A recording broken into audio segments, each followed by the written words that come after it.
Now today we want to talk about taking the lead. Now leadership by dictionary definition is simply taking the lead.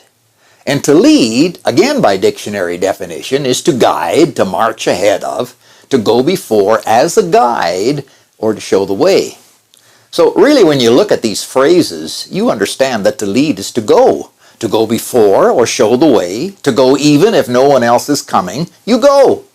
Yet the very fact that someone will go often opens the door for others to follow.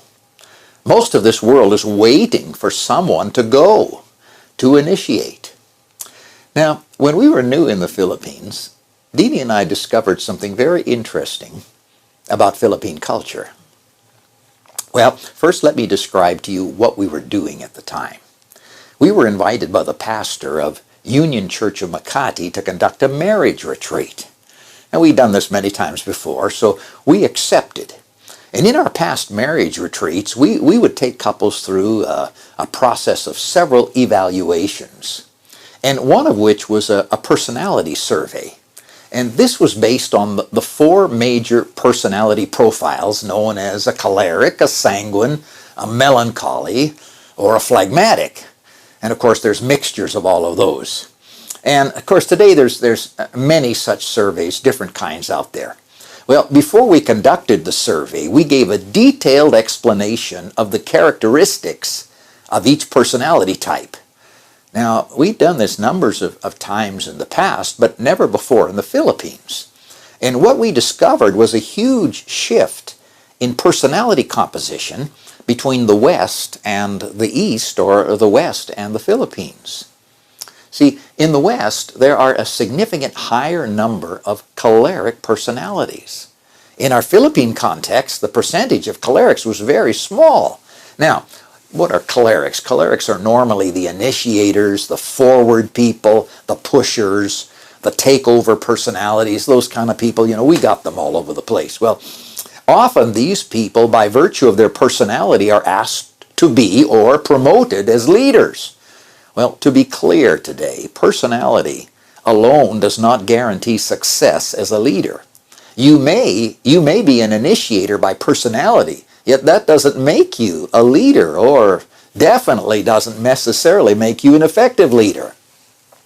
Well, I listened to John Maxwell several years ago teaching on the role of personality and leadership. And he was discussing the subject of American megachurch pastors and their personality profiles. Well, the question, what kind of personality does it take to pastor a megachurch of many thousands? Well, some might think, that pastors of thousands must all be these aggressive, strong-willed personalities. Well, what John said was this: I can show you successful megachurch pastors from all four of the major personality profiles. In other words, there wasn't just one personality that guaranteed success. Well, you can't say when discussing leadership, I'm not a leader, or I can't be a leader because I'm not comfortable with this or that, etc. Well, I'm not an aggressive person. That's not me. Well, the truth, you don't have to be aggressive to be a good leader. Now, as we've learned, leadership is a skill, and other than character qualities, all functions of effective leaders are learned and developed and improved. So if you put someone into a leadership position solely because of their choleric personality, they'll likely just do all the work themselves, get a lot done, but may not have many following them. And they don't necessarily train other people. Well, let's go back to our discovery of Asian context, all right? So why this huge difference between East and West? Well, first of all, educational systems are different in the West than they are in the East. Most Asian educational systems are based on memory or learning by rote, whereas in the West, interaction, critical and analytical thinking are taught and encouraged. Well, you know that in our Asian context, we likely wouldn't disagree with our instructor, nor would we ever challenge anything the teacher says, okay? Well, in Asia, we're often plagued by groupthink, and by comparison in the West, we mostly have individual thinking. So in the West, education pushes you to ask questions and to speak up. So in a sense, you're encouraged to initiate. But in our Asian model, we value getting along, keeping things smooth, not getting people upset, respect of others, etc., etc. And of course, that is the crowning point of good leadership. Nobody gets upset with what you're doing. By the way, if you are a leader and no one ever gets upset with you, you're not very much of a leader. In the West, these values of getting along are somewhat minimized and suppressed. Now, to be clear, if you can't get along with people, it doesn't matter where you are, you'll not last long in leadership. Now, the only other way to do that is if you're feared as a dictator, but that's not really leadership anyway. Well, people are often quite happy to be in a group, but reluctant to lead that group. And, well, they say, that's not my personality. Or you see in Asian thinking, to do something new, I need to be taught first. I need a course. I need a training. I need more classes before I feel comfortable doing something new. Well, I've taught in the Asian seminary, which used to be in Salcedo Village, on the subject of leadership. And here were some of my conclusions that most of the students were in that seminary for the wrong reasons. They were there for knowledge. And unless you have highly developed analytical skills, you'll not turn knowledge into something you can do. You see, knowledge alone doesn't make you good at something. Often as I attended the graduations of these bachelor's and master's level students, their final words when they were asked, what do you plan to do now? They were often something like this. Well, I plan to continue in my studies.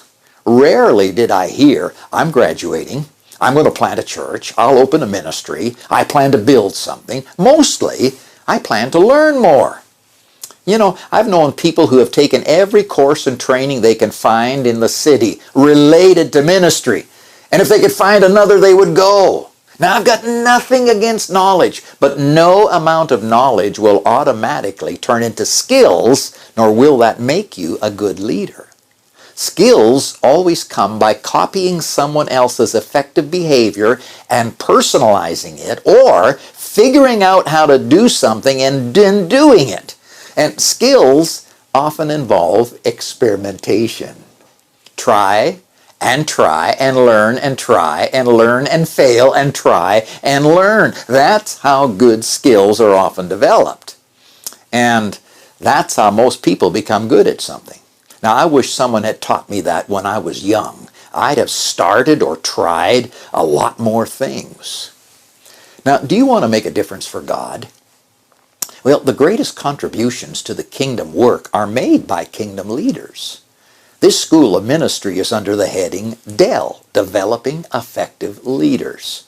And that kind of says it all. Not just leading, but effective leading. Not just learning or adding knowledge, but doing something afterwards. I give you a quote from Roy T. Bennett. He said it like this. It's only after you've stepped outside your comfort zone that you begin to change, grow, and transform. Think about that. Let's go back to the West for a minute. To give you an illustration, in Sweden, a Western nation, over 20% of the population lives alone. Can you imagine living alone? In our context here, that'd be almost frightening. But they're very happy to be alone. And one thing I guarantee you, these people living alone are used or accustomed to making decisions and managing their lives. It's really hard to manage others if you're not in the habit of managing yourself, you see. Well, all that I've said so far is to make you aware of how you may be thinking and also make you aware of why you may struggle to think like a leader. If John Maxwell is right when he says everything rises and falls on leadership, then without leaders, which are people initiating positive, healthy actions, without them, every home, every church, every ministry will fall. Now, I define leadership as getting things done. A leader will get things done. A leader will take the initiative to get things done. Their highest value is not work, but rather accomplishment. Well, someone says, is this biblical? Well, let me bring you a few examples, illustrations from the Bible. Now, it would be good for you to take some time, think about the characters in the Bible, and just, ask yourself a question. How did they get to be, or how did they get to do what they did? Most are known for the initiatives they took. Yes, of course, God often instructed them, and they inquired of the Lord, and the Lord initiated or initiated or spoke into their hearts, and then they took a visible action. The Apostle Paul is known for taking the gospel to the Gentiles, where no one had dared to go before. He took the lead. Andrew is known for bringing Peter to Jesus. And when Andrew met Jesus, the first thing he did was go and find Peter. He took the lead. Philip the evangelist approached the chariot of the Ethiopian eunuch. He offered to explain the scriptures. Notice he offered. And he led him to Christ and then offered to baptize, or he offered to follow through on the baptism. He took the lead. Well, Aquila and Priscilla heard Apollos preach. And they knew he needed help. So they took him home for lunch and explained to him the way of the Lord more perfectly. They took the lead. Was David asked to face Goliath, or did he volunteer and take the lead? Was Caleb asked to take that mountain that God had promised, or did he take the lead and say, I want that mountain? Was Isaiah asked to run with the message of God, or did he volunteer? Here's what he said, here am I, Lord. He took the lead.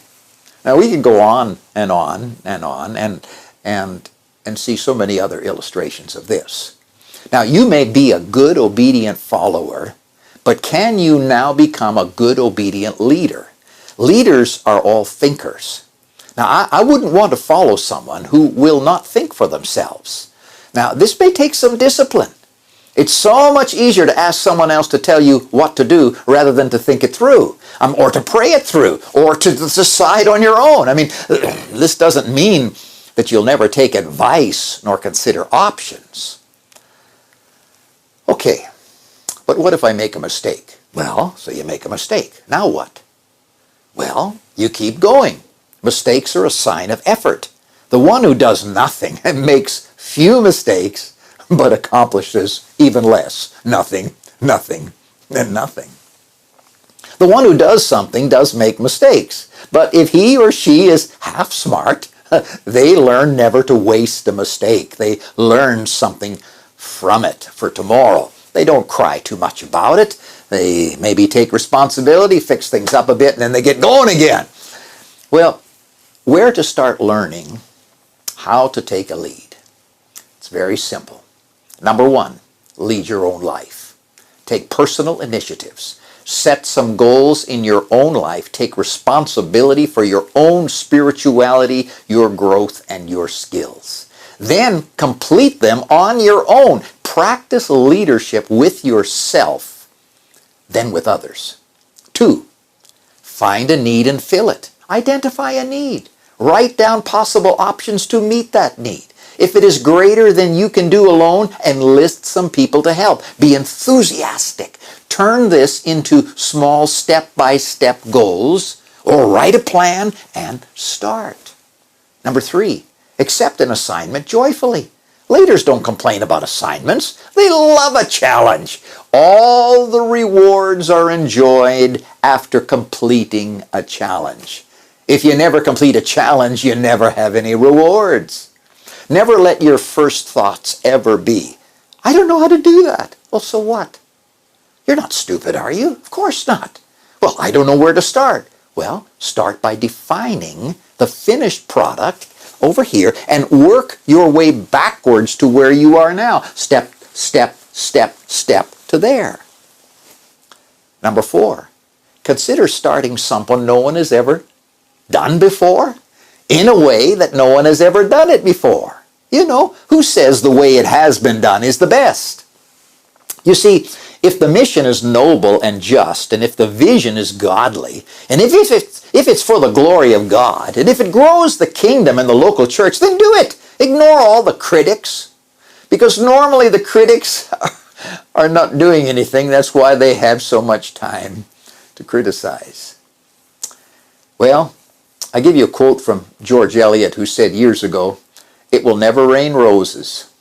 When you want to have more roses, you have to plant more roses." By the way, the beauty of the rose is accompanied by the discomfort of the thorn.